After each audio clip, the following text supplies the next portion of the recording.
Welcome to Mostly Politics with Bob and Sherry. Today we welcome back Mr. Don Nevills, who was and still is the Republican candidate for PA District 35.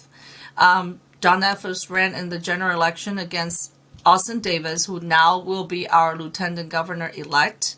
But he won that race. Now we're going to a special election. It looking like it's probably going to be in March and April. So welcome, Don. Welcome back to Thank our you. show. Thank you for having me. I appreciate your time.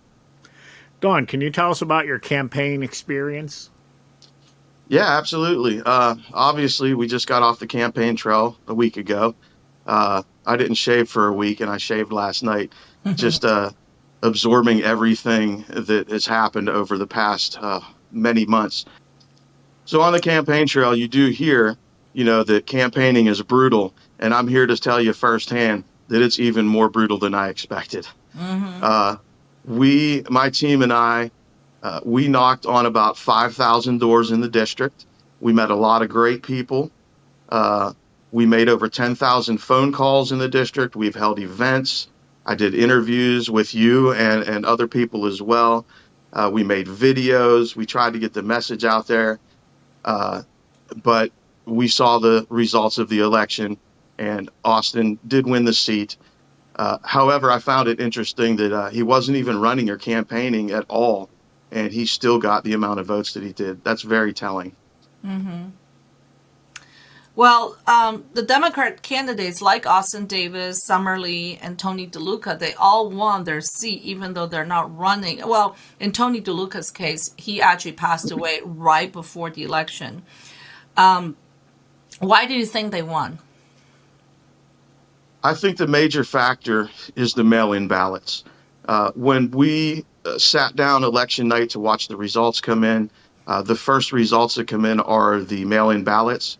And I started with a 4,000 vote deficit, as did most Republicans. Now, I think the reason that happens is because the Democrats have embraced the mail-in ballots and the Republicans have not. When Act 77 first came out and it changed our voting procedure, that changed the whole dynamic of the elections in Pennsylvania. And the Republicans' message was, no, let's not embrace the mail-ins. Let's all do it at the polls. Well, unfortunately, that has backfired, and we see the results of that. My message is to obviously embrace the mail-in ballots. They're here to stay unless something changes, but we need to do that. Also, I think that besides the mail-ins, which is huge, people vote by letter. And we saw that in Tony DeLuca's race. Unfortunately, Tony passed away a month before the election, and his name was already printed on the ballot. But it just goes to show that people do not research candidates. Tony got over 20,000 votes, even though he had passed away a month before the election. I mean, that just tells me that people vote by letter. They're not listening to the issues. They're not listening to anything but what they've been told for decades. So you have an announcement to make today? I do. As you know, we were talking, this goes now into a special election because PA35, since Austin was elected as lieutenant governor and for the state rep in PA5, he's obviously going to pick the lieutenant governor page or the lieutenant governor seat. So that leaves PA35 without a state representative. So in January, when they swear in everybody into the new House, they'll pick a new speaker. The speaker will come out and tell us the date of a special election. There's 3 special elections in Allegheny County, this district being one of them. So I've given it some thought after Election Day, and we looked at all the numbers and all of our tactics and how we approach the people. We looked at everything. And I had to give it some thought whether or not I was going to attempt to run in this special election. But as a veteran and a person that truly cares about this nation, I cannot sit back and just allow another Democratic seat to be filled with no challenger.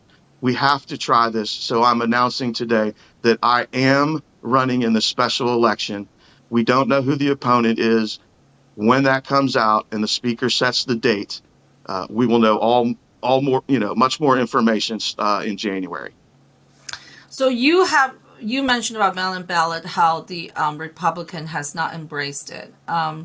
Now, will the mail-in ballot be part of the special election, or the special elections everybody go to the poll and vote? No, the special election will have mail-in ballots, so you will have the opportunity to mail in or go to the polls. That's why I'm asking, Republicans, everybody really, to embrace the mail-in voting. We have to do it. There's just no way around it. When we looked at those results, as I said, and everybody was starting with 4, 5, 6,000 in the hole, there's just no way to recover from that. So we have to move forward and embrace this as a people and a party. Now, So you mentioned people vote by letter, Democrat, Republican, and you're in a heavily Democrat district. Do you have a message or thoughts on how you can reach, Democrat, more moderate, independent voters? The message I would like to get out to the people of PA35 is that I'm a citizen candidate. I am not a career politician. I am not a party puppet. I have served the people my whole life. I went into the military at 17. I served 14 years. When I got out, I've spent almost 30 years in the service industry, catering to people, listening to them. So I've always dedicated myself to the people, and I want to continue to do that. As I said earlier, as a veteran and a citizen that truly cares about what happens, we have to get this state, this district, and this country back in shape. And I am obligated to do that for the people of this district. do you have a message to the voter, to your district? What would you do? What would you do for them? My message is this: please research the candidate. We don't know who my opponent's going to be, but research the candidates before you vote. This seat is so important. It is going to determine the balance of power in the House of Representatives, or it could actually, affect that. Right now, there's still two seats up on the East Coast that haven't been called. We don't know who's going to control the House. But in order to have a balance of power, if everything is run by Democrats, we're going to be in bad shape. So we have to have that balance of power. And I would say the same thing if everything was run by Republicans. A balance of power is needed so bad for the people because that's what brings us to the table. Right now, the left seems very far off left. The right seems very far off right. And if we don't bring ourselves back to the middle, we're never going to see any results for the people. And it's just going to be a one-party rule from here on out. So I want to just one quick question on the mail-in ballot. I want to make a statement and a question. So the Republican legislature is the one put Act 77 in place. No Democrat has voted for it.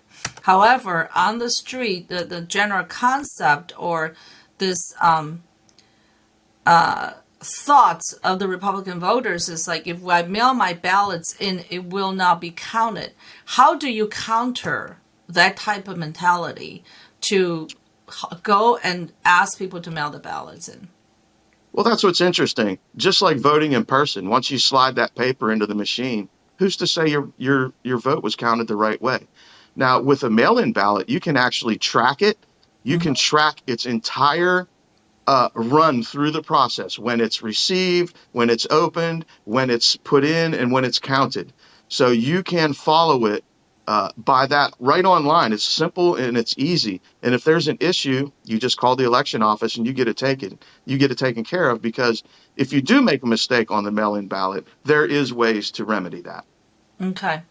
So I think that So would the process for mail-in ballots in the special election will be the same as it was in the election that just passed?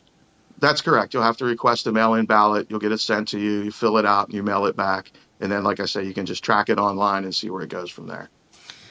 I heard that some of the Democrats, when they go knock on doors, they already have a request in their hand for people to fill it in. And then they will follow up with that. And they did that 50 days before the election. Are you going to have a team of people go out and do that? Will PAGOP give you support? Well, that is definitely part of the plan. We are going to approach door knocking a little different than we did during the general election. I am waiting for the GOP to contact me because this is such an important race. These 3 seats in Allegheny, these special elections, are extremely important for the balance of power, like I was saying. So I would expect to be getting a call here any day from the GOP to start laying out some groundwork and how we're going to all approach this. Have you had a discussion with your chairperson in Allegheny County? I had a meeting with the Republican Committee of Allegheny County last night. They're fully on board to help me. I had also a meeting with the Steel Valley Republican Committee, which will be the committee that would be nominating me for the position. We also have a meeting tomorrow at the Steel Valley Republican Committee where we're going to lay out a lot of groundwork for our campaign. So, how can people contact you if they want to help out, and what ways can they help? We are definitely going to need some help for this, I call phase 2 of the campaign. If somebody would like to help us, we definitely would appreciate it. You can reach out at electdonnevills.com, which is electdonnevils.com. We have a link on there to Nevills Navy where you can sign up and become part of our crew. We're going to be door knocking and making phone calls and doing events just like we did for the past 6 months of campaigning. We're going to carry on campaigning for the future. Anything else? Anything else you want to say or talk about? I just want to thank you guys for the service that you do, providing the people this platform to get their word out. I mean, it's so important. We're so one-sided in this state. It's refreshing to have people that will listen to both sides, give both sides the opportunity to speak if they choose, and let the citizens make their own decision. So I thank you guys for that.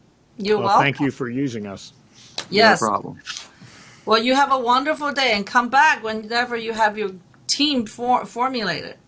I definitely will, and we'll see you soon.